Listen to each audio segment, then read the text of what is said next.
अस्सलाम वालेकुम। बेटा चैप्टर नंबर 8 वेव्स, जैसा कि हमने स्टार्ट किया हुआ था, टॉपिक हम अपने सारे कवर कर चुके थे, लेकिन इस चैप्टर में से जो हमारे कॉम्पिटिटिव एग्ज़ाम के कुछ अहम पॉइंट्स जो कि आपकी एमसीक्यूज़ के तौर पर आते हैं और इम्पॉर्टेंट फार्मूलाज, उन फार्मूलाज की कन्वर्जन कि किस तरह से एक फार्मूला को दूसरे फार्मूला में तब्दील किया जाता है, तो आज का हमारा टॉपिक उसी से रिलेटेड है। चैप्टर नंबर 8 वेव्स, जितनी भी हमने इसके अंदर अपने फार्मलिज्म पढ़े हैं वो एडवांस्ड कैसे होते हैं, उनके अंदर कन्वर्जन्स किस तरह से हमने करनी है, कोई नए फार्मूले हमारे किस तरह से बनेंगे, और कुछ की पॉइंट्स जो आपकी बुक से हट के आपके कम्पिटिटिव एग्ज़ाम के अंदर अगर वो वर्डिंग, वो लफ्ज़ और वो की पॉइंट अगर इस्तेमाल किए जाएँ तो आप उनको किस तरह से हैंडल करेंगे, आज हमने बेटा ये सीखना है। तो चैप्टर नंबर 8 वेव्स को बेटा हमने डिस्कस किया था फर्स्ट ईयर फिज़िक्स के अंदर, और वेव्स की इब्तदाई हमने क्लासिफिकेशंस देखी थी। क्लासिफिकेशंस हमने बेटा उनकी विजिबिलिटी के ऊपर अगर देखना चाहें तो दो तरह की क्लासिफिकेशंस की जाती हैं, विजिबल वेव्स और invisible waves.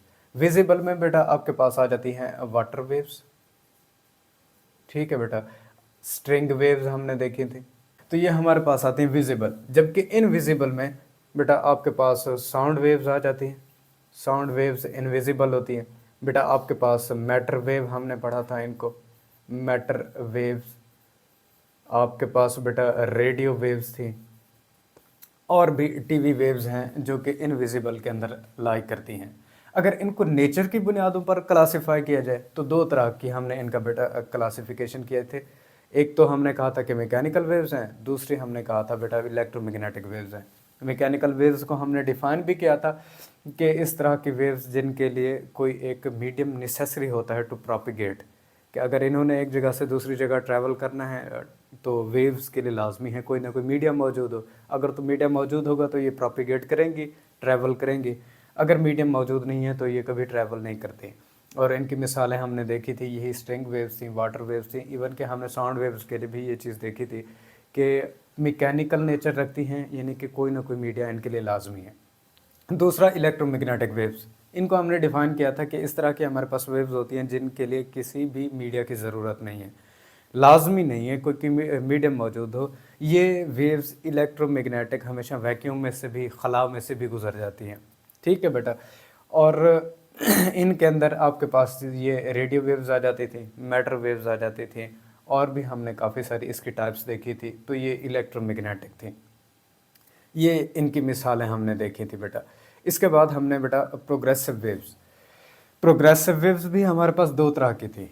Transverse progressive waves हमने डिस्कस की थी और लॉन्गिट्यूडनल प्रोग्रेसिव वेव्स हमने डिस्कस की थी बेटा। ट्रांसवर्स प्रोग्रेसिव वेव्स, इस तरह की वेव्स जो कि आगे की तरफ ट्रैवल भी कर रही हूँ और ट्रांसवर्स नेचर रखें, मतलब वेव की जो डायरेक्शन ऑफ मोशन हो वो हमेशा पार्टिकल की डायरेक्शन ऑफ मोशन के परपेंडिकुलर होनी चाहिए, अमूदन होनी चाहिए। जबकि लॉन्गिट्यूडनल के अंदर वेव की डायरेक्शन ऑफ मोशन हमेशा मीडियम के पार्टिकल की मोशन की डायरेक्शन के अलॉन्ग रहनी चाहिए, यानी कि एक दूसरे के पैरेलल रहना चाहिए। और इनकी मिसालें भी हमने देखी थी कि ट्रांसवर्स हमारे पास किस तरह से पैदा होती हैं, एक रस्सी के अंदर, और लॉन्गिट्यूडनल हमने एक स्लिंग की स्प्रिंग लेकर उसके अंदर इन लॉन्गिट्यूडनल वेव्स को ऑब्जर्व किया था। अब एक बात को जहन में रखिएगा, जो इंपॉर्टेंट एमसीक्यूज आपकी बनती है, ट्रांसवर्स प्रोग्रेसिव वेव्स ये बेटा सॉलिड्स के अंदर और लिक्विड्स के अंदर कुछ हद तक ट्रैवल करती हैं, लिक्विड्स।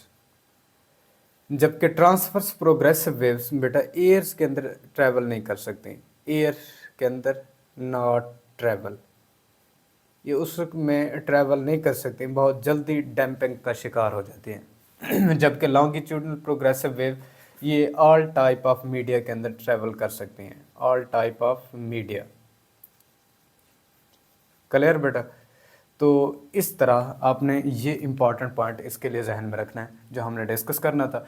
इसके बाद हमने पीरियाडिक वेव्स, ऐसी वेव्स जो कि एक ख़ास टाइम इंटरवल के बाद अपने आप को रिपीट करती हैं, पीरियाडिक वेव्स कहलाती हैं। जैसा कि simple harmonic motion, spring math system के लिए हमने देखा था कि उनकी जो वेव्स होती हैं वो हमारे पास बेटा जो उनकी वेव फॉर्मेट बनता है वो पीरियाडिक होता है, एक ख़ास टाइम इंटरवल के बाद वो अपने आप को रिपीट करती हैं। तो इनको भी हमने बेटा दो तरह से डिफ़ाइन किया था। ट्रांसवर्स पीरियोडिक और बेटा लॉन्गिट्यूडनल पीरियोडिक। अब यहाँ एक बात नोट करने की है, ट्रांसवर्स पीरियोडिक ये बेटा अब फ्लूइड्स के अंदर ट्रैवल नहीं कर सकते। फ्लूइड्स के अंदर, फ्लूइड्स आप चैप्टर नंबर 6 के अंदर इसको पढ़ते होंगे आप के इसी फर्स्ट ईयर फिजिक्स के अंदर, के दो तरह की होती हैं। आपके पास फ्लूइड्स में एयर भी आ जाता है बेटा, और फ्लूइड्स में बेटा आपके पास लिक्विड भी आ जाता है, यानी कि 2 स्टेट ऑफ मैटर आपके पास आती हैं, लिक्विड्स भी और गैसेस भी, ये फ्लूइड्स कहलाती हैं बेटा। तो ट्रांसवर्स पीरियोडिक वेव्स सिर्फ और सिर्फ सॉलिड्स के अंदर सेट हो सकती हैं, सॉलिड्स के अंदर ही ट्रैवल करेंगे, जबकि लॉन्गिट्यूडनल पीरियोडिक ये ऑल टाइप ऑफ मीडिया, हर तरह के मीडियम के अंदर ये बेटा ट्रैवल कर सकती हैं। ये हमने इनकी कुछ प्रॉपर्टीज़ देखनी थी, इनकी ट्रैवल करने की कुछ खसूसियात की बुनियादों पर, जो कि इम्पॉर्टेंट है। अक्सर एमसीक्यूज़ आती हैं और बच्चे कन्फ्यूजन का शिकार हो जाते हैं, क्योंकि सिलेबस के अंदर ये चीज़ें डिस्कस नहीं कराई गई। तो इजाफी तौर पर मैंने आज इसका ये लेक्चर इजाफी इसलिए किया है ताकि आपको इन चीज़ों की अंडरस्टैंडिंग हो जाए। ठीक है बेटा। इसके बाद फ्रीक्वेंसी को क्या डिफाइन किया था, number of waves which pass a point in a unit time. कितनी नंबर ऑफ वेव्स हैं जो कि एक ख़ास पॉइंट से एक लम्हा के लिए, यानी कि 1 सेकंड में से कितनी कुछ नंबर ऑफ वेव्स वहाँ से पास कर रही हैं, इसको हम बेटा नाम देते हैं फ्रीक्वेंसी का। Wavelength, shortest distance between 2 consecutive points in the same phase. 2 ऐसे पॉइंट्स कंसेक्टिव होने चाहिए जो कि एक दूसरे के साथ सेम फेज में है, एक जैसा जिनका फेज है, उनके दरमियान में जो शॉर्टेस्ट डिस्टेंस होगा उसको बेटा नाम दिया जाएगा वेवलेंथ का। और इस वेवलेंथ को हमने 12 डिफरेंट टाइप ऑफ वेव्स के लिए भी इनको डिफाइन किया था। अगर बेटा ट्रांसवर्स वेव्स की बात की जाए तो वेवलेंथ को कैसे डिफाइन करते थे, the distance between 2 consecutive crusts, distance between 2 consecutive troughs. ठीक है, इसी तरह से लॉन्गिट्यूडनल के लिए अगर इसको डिफाइन करना चाहेंगे, the distance between 2 consecutive compressions और द डिस्टेंस बिटवीन 2 कंसेक्टिव रेयरफैक्शंस। ठीक है बेटा, तो ये इस तरह से आपके पास डिफाइन किए जाते हैं। है वेवलेंथ, क्रस्ट के ऊपर भी देखेंगे तमाम तर पॉइंट्स इन फेज हैं, अब कंसेक्टिव ट्रफ के ऊपर आकर देखेंगे तमाम तर पॉइंट्स इन फेज होते हैं।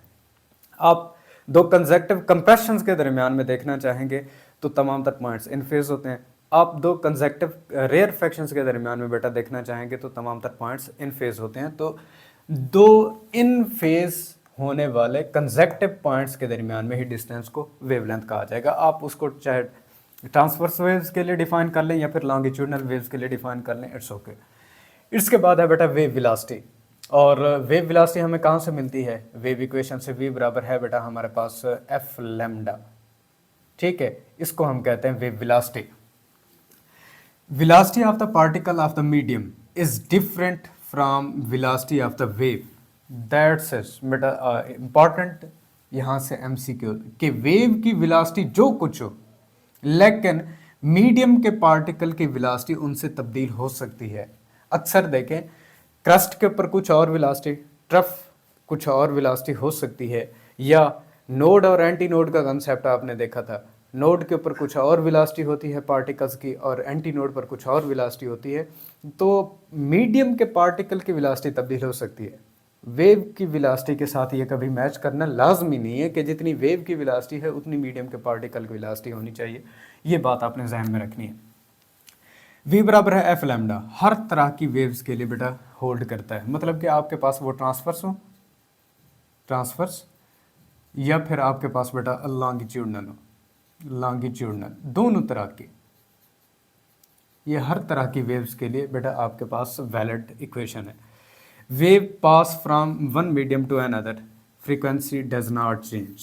बार बार रिपीटेड एमसीक्यूज है, बोर्ड के अंदर भी आपसे पूछता है और इवन के कम्पिटिटिव एग्जाम के अंदर है कि जब भी वेव एक मीडिया से दूसरे मीडिया के अंदर ट्रैवल करती है, जैसा कि हमने 2 तरह के मीडिया के लिए देखा था कि हमारे पास एक डेंसर मीडियम से रेयरर मीडियम की तरफ जाती है। देखिए मीडिया तब्दील हो रहा है तो कभी इसकी फ्रीक्वेंसी चेंज नहीं होगी, या रेयरर मीडियम से अगर ये डेंसर मीडियम की तरफ आ रही है तो इनकी कभी फ्रीक्वेंसी चेंज नहीं होती, इनकी फ्रीक्वेंसी हमेशा एक जैसी रहती है। अगर फ्रीक्वेंसी को कांस्टेंट कर दिया जाए तो यहाँ पर स्पीड या velocity of the wave is proportional to the lambda.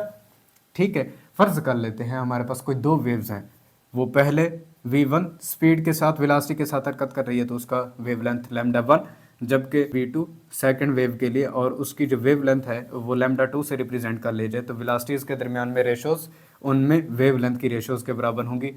Important formula बेटा जिसको फर्दर हमने अपनी कम्पिटिटिव एग्जाम के अंदर इस्तेमाल करना है कि कैसे इसमें से एमसीक्यूज़ बनती हैं। फिर नेक्स्ट प्रॉपर्टी है बेटा particles in a wave separated by the n lambda और इन फेज। किसी भी एक वेव के ऊपर वो पार्टिकल जिनके दरमियान में डिस्टेंस n लैम्डा के बराबर होगा, यानी कि n को वैल्यू आप 1 2 3 4 इंटीजर वैल्यूज़ देते जाएं, तो इस तरह के पॉइंट्स बेटा हमेशा इन फेज होते हैं, एक जैसा इनका फेज होगा, एक जैसी इनकी हालत होती है। मतलब अगर एक पॉइंट क्रस्ट के ऊपर मौजूद है तो नेक्स्ट आने वाला पॉइंट भी क्रस्ट के ऊपर मौजूद होगा। Particles separated by the n+1/2 into lambda और आउट ऑफ फेज, वो पार्टिकल्स जो कि n+1/2 लैम्डा डिस्टेंस से एक दूसरे से सेपरेटेड होंगे बेटा, ये आउट ऑफ फेज होते हैं। मतलब अगर एक पॉइंट क्रस्ट पर आपको मिलेगा तो दूसरा पॉइंट आपको ट्रफ के ऊपर मिलेगा, अगर एक पॉइंट कंप्रेशन में है तो दूसरा पॉइंट बेटा रेयरफेक्शन के अंदर मौजूद होगा। तो ये इनके दरमियान में आउट ऑफ फेज का रिलेशन यही होता है कि एक कहीं और होगा और दूसरा 180 के पॉइंट के ऊपर मौजूद होगा। Speed of sound in air का फार्मूला हमने देखा था। इस speed of sound in air के लिए कुछ इंपॉर्टेंट पॉइंट्स बेटा आपने जहन में रखने हैं कि ऑडियोबल फ्रीक्वेंसी रेंज हमने 9th क्लास के अंदर भी आप पढ़ते हैं बेटा, ये 20 हर्ट्ज से लेकर 20 के हर्ट्ज तक होती है। किसी भी एक जो हेल्दी पर्सन है उसके लिए ये नॉर्मल ऑडियोबल फ्रीक्वेंसी रेंज है, यानी कि इस फ्रीक्वेंसी रेंज के अंदर आप आसानी के साथ सुन सकते हैं किसी भी साउंड को। अब बिलो 20 हर्ट्ज अगर चला जाए तो उन वेव्स को बेटा नाम दिया जाता है इंफ्रासोनिक, और इंफ्रासोनिक वेव्स हम नहीं सुन सकते। अमूमी तौर पर आपने देखा होगा कि कुत्ते या बिल्लियों के लिए एक बिल्कुल स्मॉल वॉइस विसल बजाई जाती है जिनकी आवाज़ को बेटा वो सुन सकते हैं। अब अगर फ्रीक्वेंसी 20 के हर्ट्ज से ज़्यादा हो जाए, ठीक है बेटा, 20 के हर्ट्ज से बढ़ने की वजह से स्पीड ऑफ साउंड से भी इसकी स्पीड बढ़ जाती है अगर 20 के हर्ट्ज से ज़्यादा रखा जाए, ठीक है बेटा।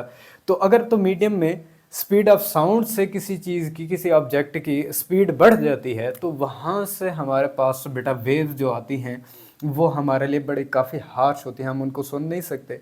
इस तरह की वेव्स को बेटा क्या कहा जाता है? Ultrasonic waves. सोनिक बूम का भी मैंने आपको एक शॉर्ट क्वेश्चन कराया था कि किस तरह से हमारे पास अगर कोई फाइटर जेट ऊपर से गुजरता है तो वहाँ से आने वाली जो साउंड वेव्स हैं वो हमेशा जो स्पीड ऑफ साउंड है इससे ज़्यादा होती है। तो ज़्यादा हो जाने की वजह से हमें एक बूम सा, एक धमाका सा सुनाई दे रहा होता है आवाज़ों का। तो इस तरह की वेव्स को बेटा हमने उस दिन भी डिस्कस किया था कि अल्ट्रासोनिक है, अब भी मैं आपको बता रहा हूँ। तो इसका मतलब ये फ्रीक्वेंसी रेंजेस आपने जहन में रखनी है कि कौन सी आपके पास इंफ्रासोनिक है और कौन सी आपके पास बेटा अल्ट्रासोनिक है। इसके बाद है बेटा what is a match number? It is the ratio between velocity of the source and the velocity of the sound. के जिस सोर्स से साउंड वेव्स प्रोड्यूस हो रही हैं उसकी वेलोसिटी क्या है और जो साउंड वेव्स आ रही हैं उनकी वेलोसिटी क्या है। अगर इन दोनों के दरमियान में रेशो बना लेंगे तो इसे बेटा कहते हैं मैच नंबर। और मैथमेटिकली तौर पर speed of the source divided by the speed of the sound, और ये हमने कैलकुलेट करना है। ये फार्मूला बेटा आपने जहन में रखना है। मज़ीद फर्दर प्रॉपर्टी क्या है बेटा? Sound waves are longitudinal, compression और रेयरफेक्शन की सूरत के अंदर ट्रैवल करती हैं, having a 3 dimensional propagation in the air. तो ये बात आपने बेटा जहन में रखनी है कि साउंड वेव्स हमेशा 3D के अंदर यानी कि 3 डायमेंशनल मोशन करते हैं एयर के अंदर जब ये ट्रैवल कर रही होती हैं। Sound waves produce reflection, refraction, diffraction, interference but not polarization. ये इंपॉर्टेंट पॉइंट, रिफ्लेक्शन भी करती हैं, रिफ्रैक्शन भी करती हैं, डायफ्रैक्शन भी हो जाती है, इनकी इंटरफेरेंस पैटर्न में से भी गुजरती हैं। हमने देखा था कि हमारे पास इंटरफेरेंस पैटर्न से बीट्स बन रही होती हैं, इवन के हमारे पास म्यूज़िकल साउंड वहाँ से प्रोड्यूस हो रही होती है। लेकिन पोलराइज क्यों नहीं होती? पोलराइजेशन बेटा प्रॉपर्टी है, property of waves which are transverse like waves के ही प्रॉपर्टी है। देखें पोलराइज, हमेशा जो आप पोलराइड तैयार करते हैं, जो ग्लास आप बनाते हैं जो एक ख़ास तरह के डिवाइस बनाते हैं वो बेटा एक प्लेन के अंदर पोलराइज कर सकते हैं। अब प्लेन 2 डायमेंशनल होनी चाहिए। ट्रांसवर्स वेव्स हमेशा आपके पास 2 डायमेंशनल होती हैं और यही ट्रांसवर्स वेव ही पोलराइज्ड हो सकती हैं, जैसा कि आपके पास बेटा इलेक्ट्रोमैग्नेटिक वेव्स। क्लियर? जबकि हमारे पास साउंड वेव्स चूंकि लॉन्गिट्यूडनल नेचर की होती हैं, ये कभी पोलराइज नहीं हो सकती, इसीलिए पोलराइजेशन प्रोसेस में से नहीं गुजरती। न्यूटन फार्मूला हमने बेटा कैलकुलेट किया था, और न्यूटन फार्मूला हमारे पास velocity of the sound elastic modulus divided by density और उसका अंडर रूट। अब हमेशा याद रखिएगा, wave velocity for a media is fixed, does not depend upon the wavelength, frequency and the intensity of the media. कि ये जो velocity का रिलेशन या स्पीड का रिलेशन हम लिख रहे हैं, ये कभी भी वेवलेंथ के ऊपर डिपेंड नहीं करता, ये फ्रीक्वेंसी के ऊपर डिपेंड नहीं करता, ये इंटेंसिटी ऑफ द मीडिया के ऊपर डिपेंड नहीं करता। ये चूंकि एक प्रॉपर्टी है, wave velocity is a material constant, किसी भी एक मटेरियल का कांस्टेंट है। कांस्टेंट से मुराद क्या है कि उसका इलास्टिक मॉडुलस क्या होगा और उसकी डेंसिटी क्या होगी। तो ये एक कांस्टेंट क्वांटिटी बन जाती है, इसीलिए ये वेवलेंथ के ऊपर, फ्रीक्वेंसी के ऊपर और इंटेंसिटी के ऊपर कभी डिपेंड नहीं करती। उसकी वजह बेटा देखें, सॉलिड्स के लिए अगर इलास्टिक मॉडुलस को देखना चाहें तो ये आपके पास होता है यंग्स इलास्टिक मॉडुलस। ठीक है बेटा, यंग्स मॉडुलस को इस्तेमाल किया जाता है। ठीक है बेटा, अब स्ट्रेस ओवर स्ट्रेन कर लेंगे तो आपके पास तब भी एक कांस्टेंट मिकदार आएगी यंग्स मॉडुलस के लिए। इसी तरह से बल्क मॉडुलस के लिए भी देखना चाहेंगे तो stress over strain, force per unit area, और स्ट्रेन आपके पास हमेशा change in volume to original volume आएगी। तो इस तरह से अगर आप इनको देखना चाहें तो इनके दरमियान में रेशो एक जैसे आ रही है, एक जैसी रेशो से आपको ये सारी चीज़ें मिल रही हैं। और इसी तरह से गैसेस के लिए देखना चाहेंगे, न्यूटन फार्मूला, इसने चूंकि आइसोथर्मल प्रोसेस कंसीडर किया था, आइसोथर्मल प्रोसेस हो जाने की वजह से हमारे पास यहाँ इलास्टिक मॉडुलस प्रेशर के बराबर आया था और उसी की वैल्यू को रिप्लेस कर देना है। तो अब भी देखें यहाँ पर इन दोनों के दरमियान में रेशो कांस्टेंट है। इसी तरह से फिर चूंकि ये एक्सपेरिमेंटल एविडेंस के साथ मैच नहीं करता था, हमारे पास ये एक ऐसा रिलेशन बन गया था जहाँ पर हमने आइसोथर्मल प्रोसेस नहीं बल्कि एडियाबैटिक प्रोसेस कंसीडर करना था। तो एडियाबैटिक प्रोसेस के अंदर हमने तो गैमा का फैक्टर आ गया था जो कि एक रेशो थी Cp डिवाइडेड बाय Cv के दरमियान में। अब यहाँ से प्रेशर ओवर डेंसिटी, अगर आइडियल गैस इक्वेशन को देखा जाए तो डेंसिटी हमेशा बेटा होती है Pm divided by RT। P pressure, M molecular mass है, और आपके पास यहाँ पर मसल गैस कांस्टेंट और T एब्सोल्यूट टेम्परेचर है। अब प्रेशर के नीचे डेंसिटी को डिवाइड कर लें, RT को यहाँ ले जाए और मास को डिवाइड कर लेंगे मॉलिक्यूलर मास को, तो pressure divided by density RT divided by molecular mass. जब इसकी वैल्यू को यहाँ रिप्लेस करते हैं तो आपके पास वेलोसिटी का ये रिलेशन बन जाता है। अब मजीद फर्दर मॉलिक्यूलर मास को बेटा डिफाइन करते हैं एवोगाड्रो नंबर और mass of the molecule. Avogadro number, mass of the molecule, इनको मल्टीप्लाई करेंगे तो आपके पास मॉलिक्यूलर मास बन जाता है। अब मॉलिक्यूलर मास यहाँ पर आकर उसकी वैल्यू को जब डिवाइड करेंगे तो आपके पास बेटा R divided by Avogadro number, ये आपके पास बनता है कि जिसे बोल्ट्जमैन कांस्टेंट कहते हैं। तो स्पीड या वेलोसिटी का relation gamma KT divided by M के बराबर बनता है। तो अगर तो हमें बोल्ट्जमैन कांस्टेंट मिल जाए, टेम्परेचर यानी कि एब्सोल्यूट टेम्परेचर मिल जाए, मास ऑफ द मॉलिक्यूल मिल जाए, और हमारे पास ऑलरेडी एक कांस्टेंट क्वांटिटी है, तो यहाँ से स्पीड या वेलोसिटी अब भी कांस्टेंट हमारे पास रहेगी। तो velocity for the longitudinal waves, जैसा कि हमारे पास बेटा साउंड वेव्स हैं, इन साउंड वेव्स के लिए अगर वेलोसिटी का ये रिलेशन देखा जाए तो हमेशा सॉलिड्स में सबसे ज़्यादा रहती है, लिक्विड्स में दूसरे नंबर पर और गैसेस में तीसरे नंबर पर आती है। यानी कि velocity of the longitudinal waves हमेशा गैसेस के लिए कम रहती है। ठीक है बेटा, फिर इनके लिक्विड्स के अंदर ज़्यादा वेलोसिटी होती है और सॉलिड्स के अंदर ज़्यादा वेलोसिटी होती है। तो ये था कुछ इंपॉर्टेंट की पॉइंट जो हमने अपने इस चैप्टर नंबर 8 में से न्यूटन फार्मूला तक देखने थे। जो फर्दर हमारे मेन और मेजर जो की पॉइंट हैं जो नेक्स्ट हमारे टॉपिक में से बनते हैं, उन्हें अपने नेक्स्ट लेक्चर में देखेंगे। तब तक के लिए इजाज़त दीजिए। अल्लाह हाफ़िज़।